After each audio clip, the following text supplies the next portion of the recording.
Have you ever seen one of the thousands of videos out there that show unidentified objects that mystify even the best scientists around? Well, before I go on, let me be clear. UFOs does not equal aliens. It stands for unidentified flying objects. And for that very reason, there is a multitude of theories and explanations for the mysterious lights and unexplained phenomenon witnessed by millions of people around the world every year.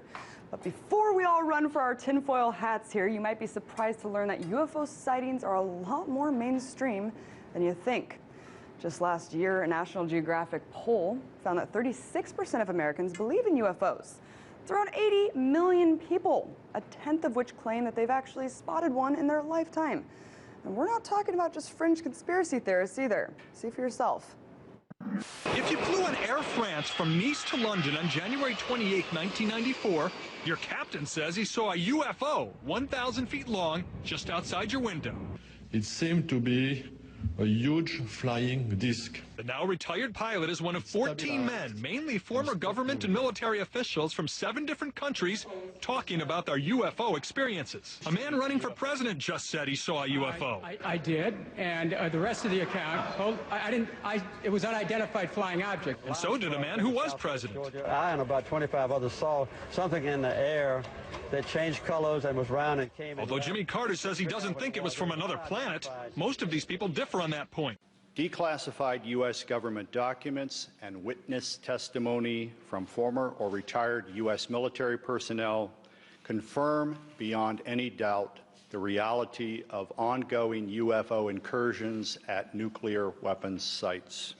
So to dive a little bit more into this issue, I'm going to highlight just a few of the most well-known UFO sightings that have made headlines in the U.S. with Breaking the Set producer Manuel Rapalo. Abby. Got Spanish going. Thanks. So let's start with what we just saw. It's a clip from a 2010 news conference at the Press Club here in Washington, D.C. to discuss sightings of UFOs by military personnel in the 60s, 70s, and 80s, primarily about how they've seen UFOs over nuclear silos and missiles.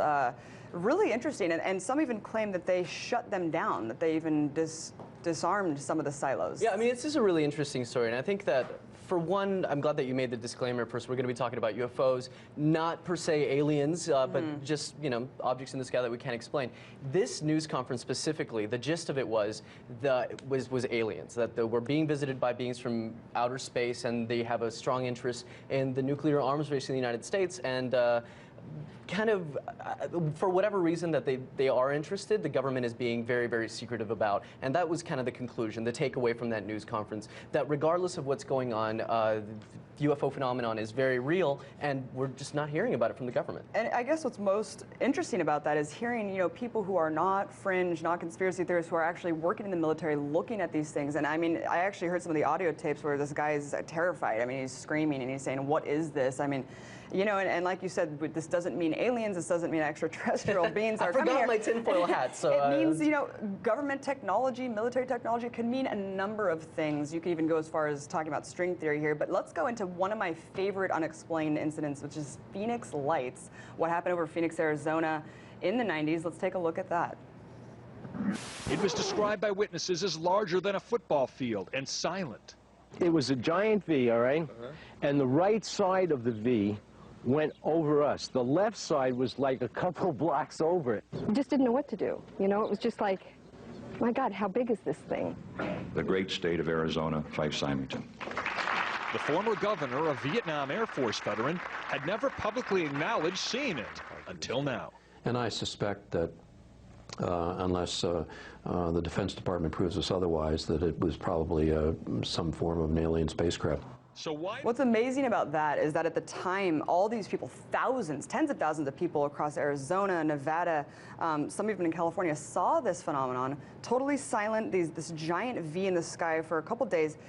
he held a press conference, and everyone was looking at him to explain what what he was going to say it was, and he actually mocked them. He came out with a guy in an alien outfit, and of course, here we see a decade later, and he's like, "Yep, I think that they were aliens too." It's like, that's what exactly it. They were otherworldly. Yeah, but I think it's amazing. With Phoenix Lights, it's interesting because the military, the Air Force, had all these different explanations that they couldn't back up. Oh, it was flares. It was an A-10 Warthog dropping flares. It was weather related, and none of it was ever corroborated. And it's one of those still unexplained UFO phenomenon out there as far as the Phoenix Lights go. Yeah, really crazy. Let's talk about the DC lights, which you just told me about. I had never heard about. Yeah, oh, this is a really interesting story. Back in 1952, Washington National Airport, it's known as the Washington Nationals incident. It's several bleeps in a radar over a number of different radar stations in the Washington area recorded 3 little objects moving about 100 miles an hour toward the U.S. Capitol. This is in 1952, and I think